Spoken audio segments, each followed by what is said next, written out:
Here at Naked Sculpture, we don't like it when things don't work the way we really want them to. This is a Miller Diversion TIG that I paid full price for. So it comes with this torch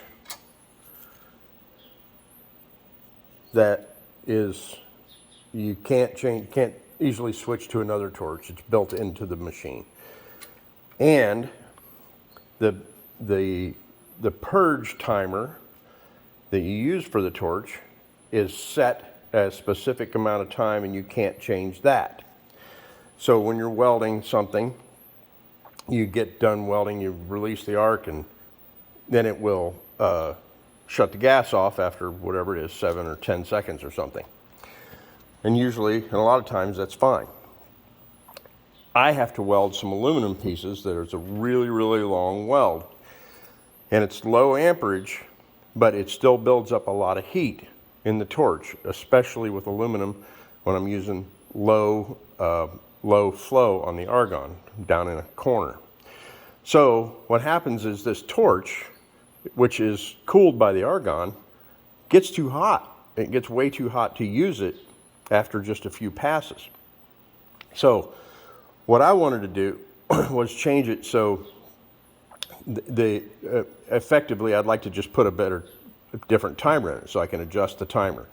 I'm not an electronic wizard enough to understand how to get the 27 volts out of these areas here somewhere, all that stuff, to the solenoid here that controls the argon.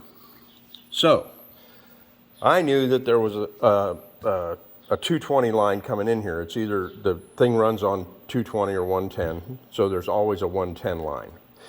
So I added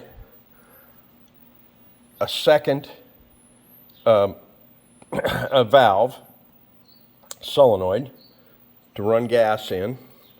The gas can run through. Now I made it so I can use the gas from this solenoid for either the torch, so it'll run all of the time or however much I want it to, or I can use it for a back purge.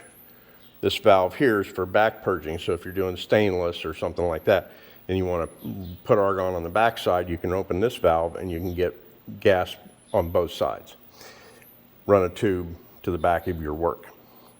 So, and then with that, I also added this limiter switch. So when you pick up the torch, it runs the gas valve. It opens that gas valve.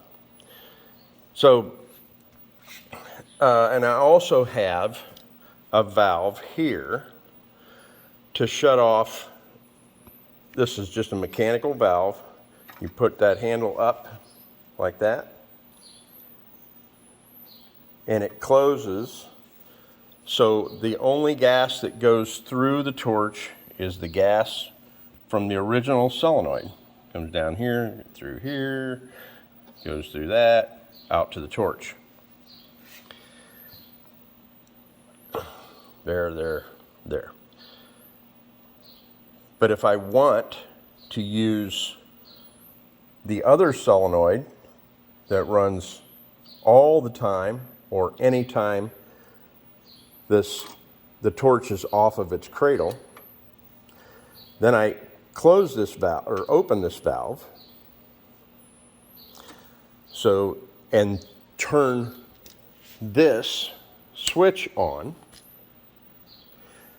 That runs the solenoid, the extra custom solenoid, and runs gas out of the torch all the time. You can hear that solenoid going when I close that thing.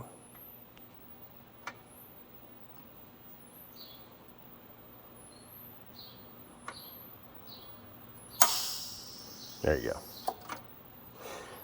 So, this is what I've done. Added a fuse. So if for some reason that solenoid gets too hot or screws up or something, it won't burn the whole welder down. Now it looks even more convoluted and crowded in there and stuff than it did. but it'll all fit, the cover will fit on it right and all that. And if you don't want to use that backward solenoid, you turn on the switch for the original solenoid, which doesn't light up because it's only 27 volts. So, and then you can use both of them.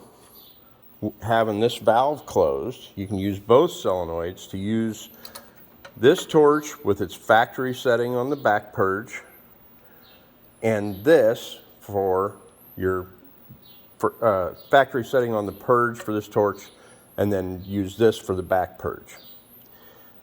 Next, later, I will be adding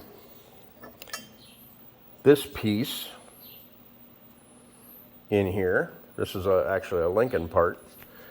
And this is, I'll be putting this in here so I can put a completely different torch on it, a bigger or smaller torch if I want to. It'll go kind of down in there.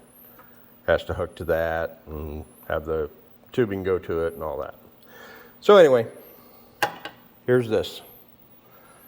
Have a good day.